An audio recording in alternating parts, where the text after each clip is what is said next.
Hey, this is Steven from Steven's Classic Garage, and welcome to another video here about my Mark 1 Rabbit.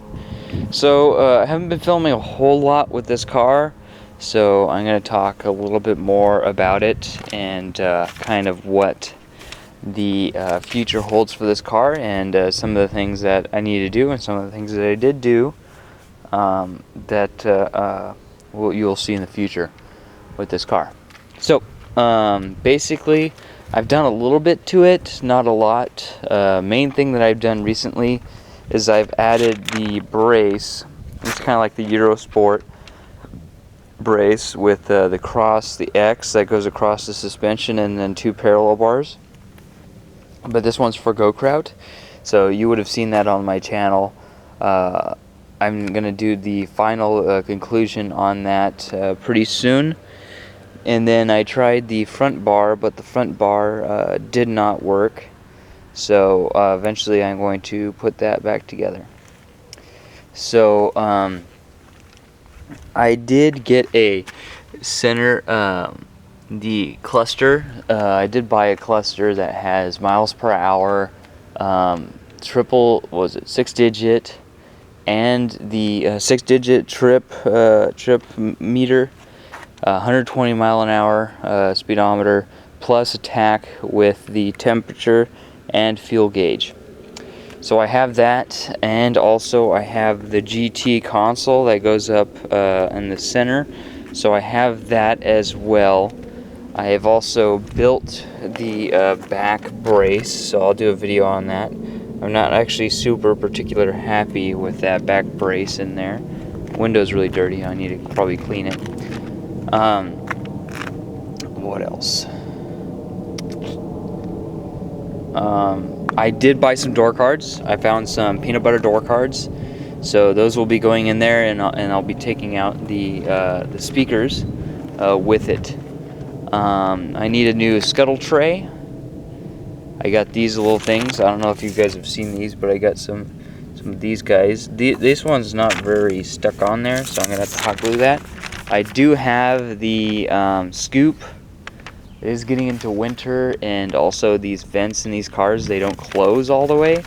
So I'm still deciding whether or not I'm going to install that right now or wait.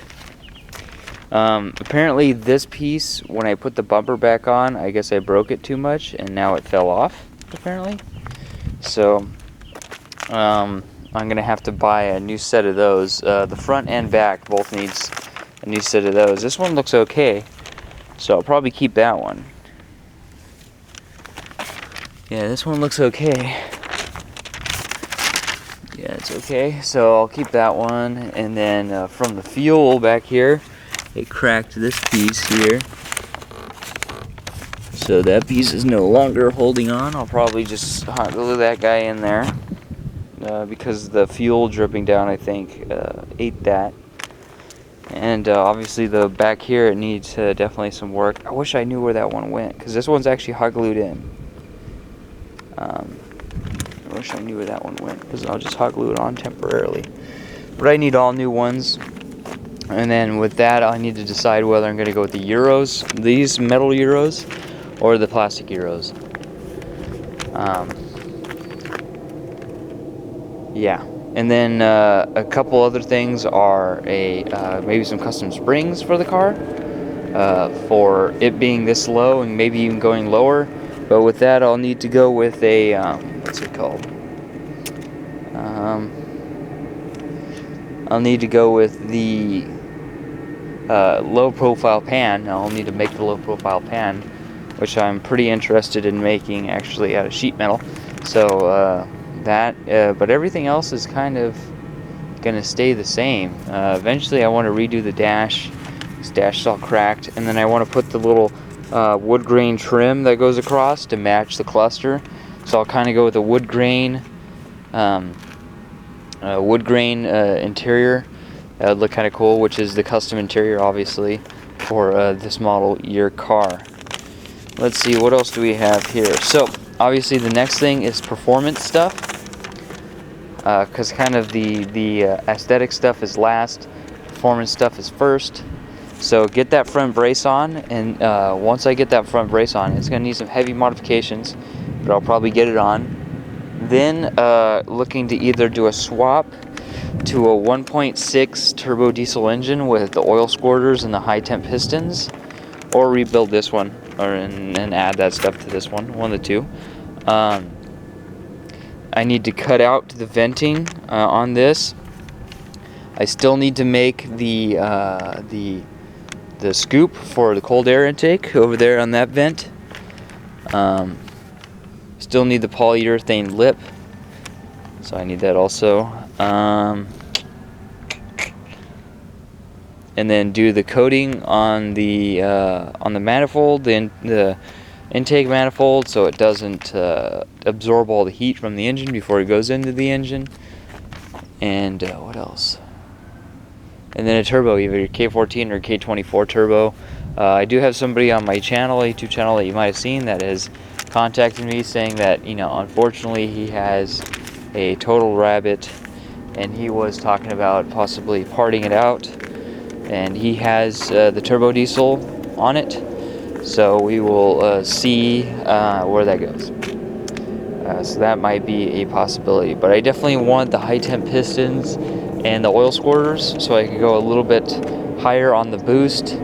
If I keep the intake temp really low, that should definitely help out in that case. So if I keep the intake temp really low, I should be able to push higher boost and obviously more fuel. But I'll probably keep the fuel same, and so it's just that at lower RPM, when I'm really pushing it, I will have the air will be more dense, and we'll be able to oxidize more fuel at that speed, so at that RPM. And then obviously the body. So soon I will be buying a inflatable paint booth, and it will go right here in my RV access. I'll push the trailer back and it will go here. It's probably either going to be a 26 by 15 by 10 or 26 by 13 by 10, with a little middle room where you could go in there and get dressed or whatever, or mix paint or whatnot, and kind of seal off the inside room when you're done painting. So other than that, that's pretty much what I have planned for this car in the immediate future. Obviously, once I do most of the performance stuff, it's going to be all exterior stuff.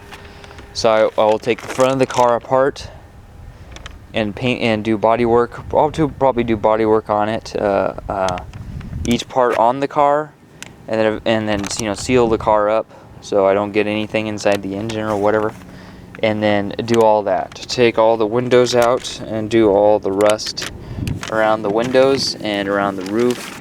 Mainly, you know, taking the windows out and resealing the windows, because I can see that the rust is starting to get underneath there. That's most what I'm worried about. I'm not too worried about the surface rust, because it doesn't look like it's progressed that greatly. I mean, it does seem like there is pitting, but I mean, once you put, you know, heavy build primer over that, you can cover over most of that. So I'm not too worried about the surface rust. I'm worried about the rust underneath the windows, because as you know, I do have a leak up over here in the front. You can see by the little miscoating.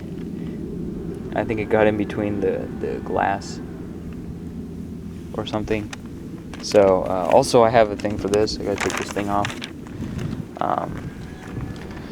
Other than that, that is pretty much what I have planned for the car itself.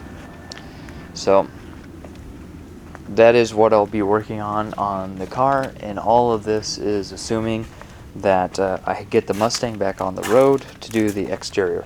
So in the meantime, it's going to be just short stuff. So probably the only thing I'll do that will take the car off the road is I will do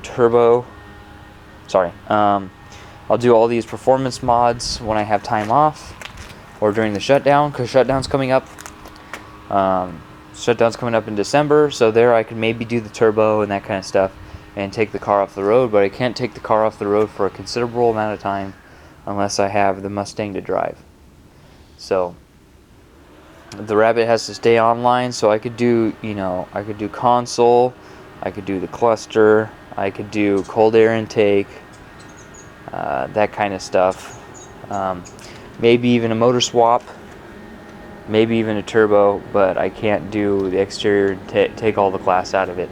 It has to remain street legal and drivable until the Mustang is complete, which I have to get the paint booth, I have to paint it and get it all together. So that we'll see. I'm shooting for the beginning of 2020 to have that done. I will continue painting once I get the paint booth, because you guys saw all the additional stuff that I have in the garage. We're souping up the garage, and also more stuff to come in the garage, and I can't get overspray over it on it anymore. So, but once I get the booth, I could do any of that stuff I want. It has active carbon filter, particulate filter, everything that you need to filter out all the stuff. So I could paint multiple cars in there, and that's what I plan on doing with the Mustang and the Rabbit. So that is what is coming up, and a lot of other possible things also coming for the car. So stay tuned. I will show you guys more as that develops. Thanks for watching. Take it easy. Peace.